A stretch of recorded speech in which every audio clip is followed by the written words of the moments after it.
Alrighty guys, welcome back. Hope you're doing pretty good. I'm doing pretty good myself. I've got some new sparks for us to take a gander at. So I have 4 of them. I don't really know how many have been released at this point. I also do have the Huna Pegasus on pre-order too, the Hoonigan car. So that'll come in, review that as well. But I did get these from RC Mart. I got 2 of the Mercedes AMG GT3 Evos from 2024 Macau. In fact, all 4 of these are from 2024 Macau. And then 2 Porsches as well.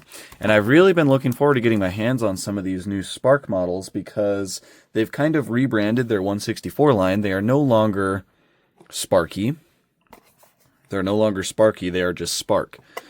So I do have some example models and some stuff to compare.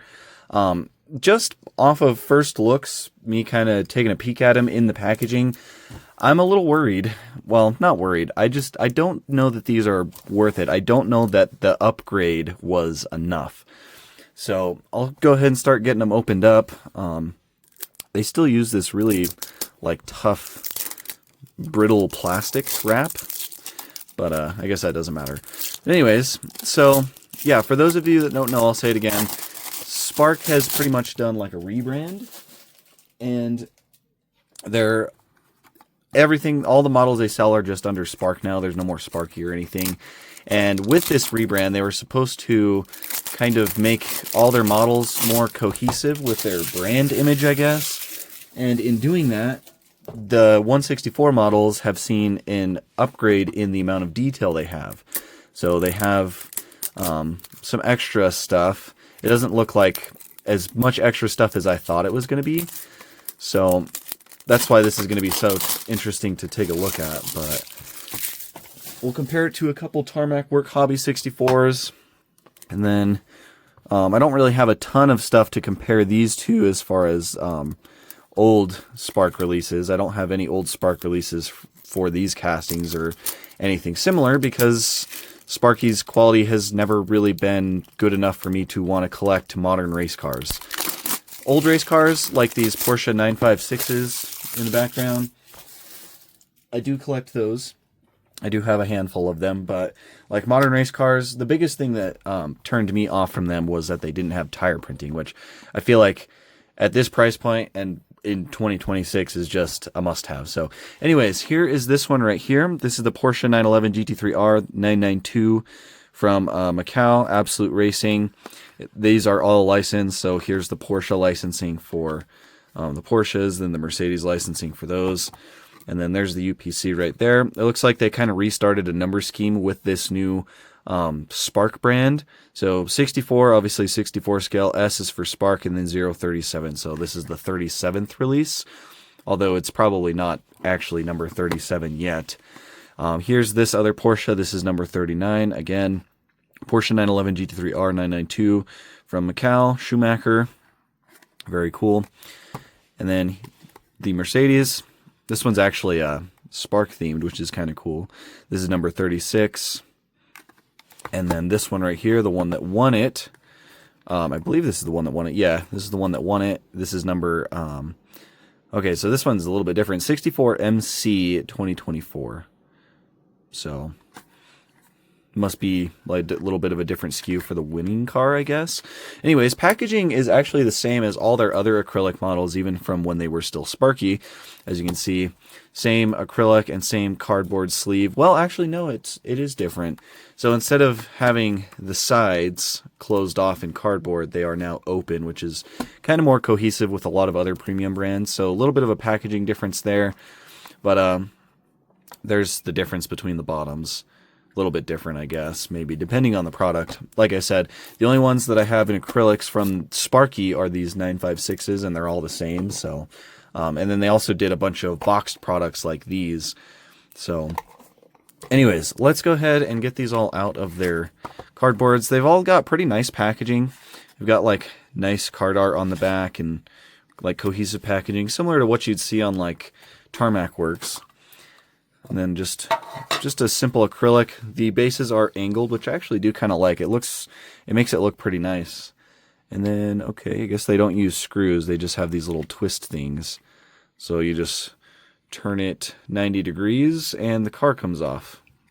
It's pretty simple. You don't have to worry about losing a screw. And then the bases also do have the name of the car and the driver, I believe, right there. So get all this packaging out of the way.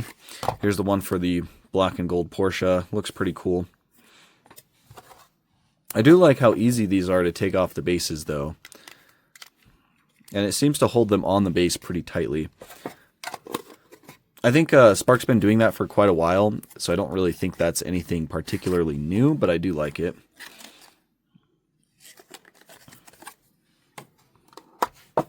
There's this one. And last but not least, this Porsche right here. Really cool packaging. I like how they're kind of themed with the cars. I always do enjoy that. All right. There we go. So here they are. Oh wow, it seems like they do roll, which is nice. I was a little bit worried that after this new rebrand they wouldn't roll. So we'll take a look at the AMGs first. So here is this one, the winning car. So Spark has been known to not have the best quality.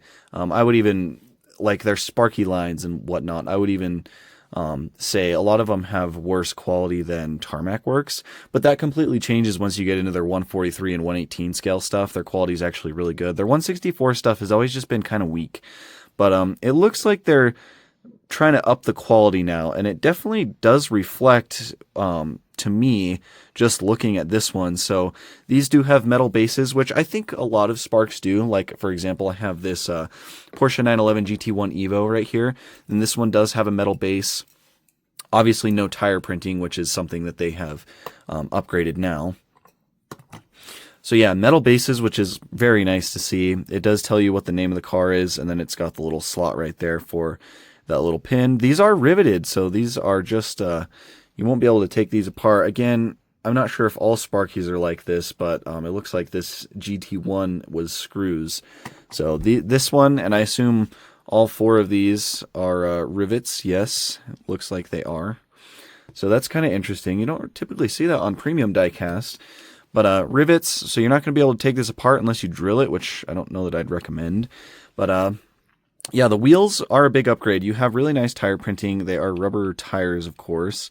This one has Pirelli P0s. And then it's also got the little paint on the spokes right there, which is cool. And then a little bit of silver in the center. So the wheels are very nice. That upgraded tire printing and whatnot makes them very nice in my opinion. I am noticing that the axles are very floppy on this one. Like, that's got a lot of wiggle room, which is kind of odd. The back does too, but not quite as much as the front. Like, that wheel hangs down a lot. I think once you set it down, that kind of that gap goes away. It kind of pushes that axle up. So that's kind of a non-issue if the model is static. But let's see if the four of these roll real quick. I think that's going to be important. It seems like they might roll decently well. This one doesn't like to roll backwards, but it does seem to roll forward. Well, the back wheel's getting hung up a little bit. But I think that could just be a little bit different from model to model. But it looks like these are designed to roll pretty well. Here's the other AMG. Yeah, this one rolls super smooth.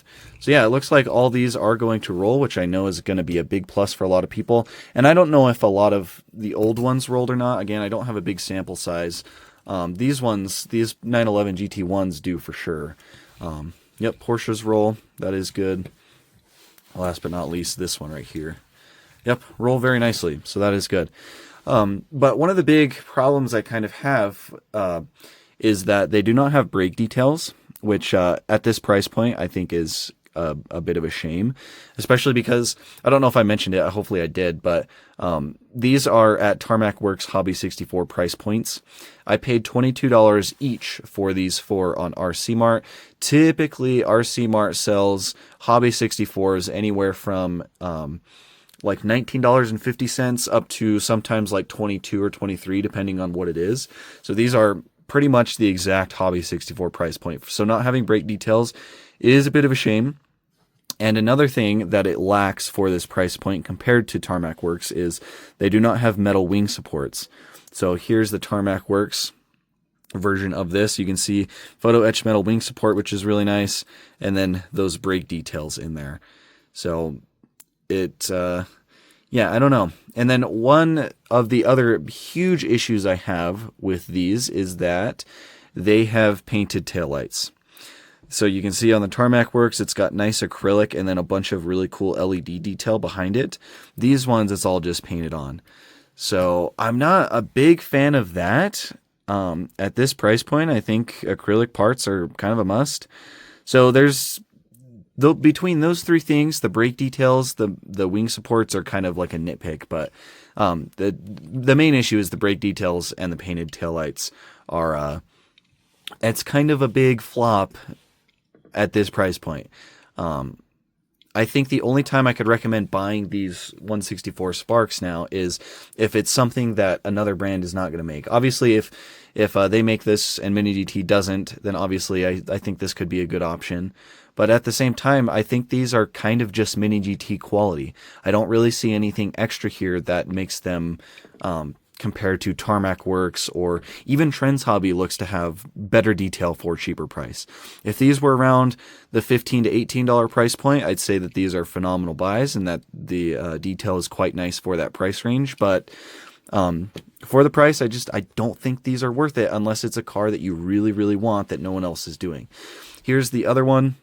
This is the Spark sponsored one, which actually has a really nice graphite paint. Actually looks very good. And they do a good job with the carbon fiber as well. So the whole front splitter is carbon fiber. The rear wing right here is carbon fiber. I think the wing is a decal. But most of it looks to be printed. I'm not seeing well, yeah, I guess they are using decals for a lot of this stuff. Yeah, lots of decals still. So that did not get improved. The headlights do actually look pretty good, though. They're nice acrylic, and they've got the daytime running light details and whatnot. Front grille and all the detail, everything looks pretty crisp on them. It's just, there's just a few things, like these brake details are not badly painted, but I just would like to see acrylic at this price point. I mean, that's kind of just a standard thing for all premium diecast brands is acrylic lights.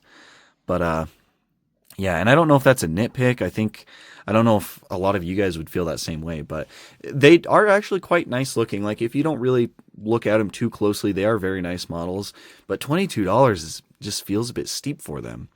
The wheels on this one look really cool, though. I like the white and red accenting on the front and back wheels. So there's that one, really nice. And now here's the Porsches. Again, no brake details on these, and these do also have painted taillights, which you can see. This one's not, this taillight bar doesn't even go straight across. It kind of goes up a little bit right there. So definitely could see some quality control issues with the paint. I mean, there could be quality control issues with acrylic too. So that's kind of a stretch. But this one actually is really nice, though. It's got a really cool metallic paint. It's like a black sapphire, and then it's got some like reflective chrome detailing throughout it. I believe Lauren Heinrich piloted this car. Yeah, right there. He was one of the drivers for AO Racing. I think he left AO Racing, but yeah, I mean, they do look pretty nice. There's just, I just don't think they're quite there for the price. That's kind of like my whole, final verdict on them. So again, only buy these if you really do like the, car and you don't think anybody else is going to make it. 'Cause, I think that's where the only time these will come in and actually be worth the money. So this actually is a pretty cool livery, though. I do like this one. Very cool. Yeah, and I mean, the metal bases is a huge plus, too. Like, they're definitely not bad-feeling models. They are, in my opinion, just Mini GT quality as far as, like, what you get. But they're also a little bit worse than Mini GT because they do use a lot of decals. This one might be pad-printed, but on this black one, this black AMG, like, these Spark logos are decals on the side as well. They don't look bad, but they are decals, which Mini GT doesn't seem to do as much as them. But Tarmac Works does do a lot of decals as well. They do some pad printing, like this whole livery on this AMG is pad printed. But yeah, so that's kind of my verdict. only collect them if you really like the car and nobody else is going to do it. That's kind of the main thing. Here's the Porsche compared to a Hobby 64, and these are both the 2024 versions, so they should be the same. So yeah, I mean, the brake details on the tarmac works just look so good. But anyways, taillights also a little bit unfortunate. I don't know if the taillights are actually acrylic on the tarmac works, but they do look better on the tarmac works. That painted red line just looks a little odd to me on that one, so there is that. I also don't think the headlights are quite as detailed as the tarmac works, at least on these Porsches, but they're not bad. But yeah, I guess this goes to show that tarmac works is actually pretty decent for the price. Their quality control is just a little rough sometimes, but yeah, I don't really have too much more to say about them. They are pretty nice. See more carbon fiber on the back right there. Does have the little LEDs in the back. Exhaust detail's actually pretty decent too. Like, I don't really have a whole lot of I don't have a whole lot to slander. At the end of the day, like I keep saying, it's brake details are missing, and taillights are not acrylic for this price point. So it kind of just comes down to what you want for your collection. If you think these are worth it to collect, then by all means do collect them. I definitely think this was a good upgrade. I just do not think they're worth the price. Unless nobody else is doing it. I don't think this is one of those things where you should just buy them to buy them. I would just be selective because they are kind of expensive. So I think that's all I have as far as these go. I am happy to have some of them in, so I kind of have a basis. And now that I see what they're looking like, I'm probably not going to buy a ton of them. I'll just be selective and buy a few here and there that I do like. So yeah, I think that's about all I have for you. So thanks for watching. Let me know what you think of this new Spark lineup. Do you think it's worth it? Do you think it's not worth it? I'm kind of leaning towards the not really worth it. So let me know down in the comments below. We'll chat about it, and I'll see you in the next one.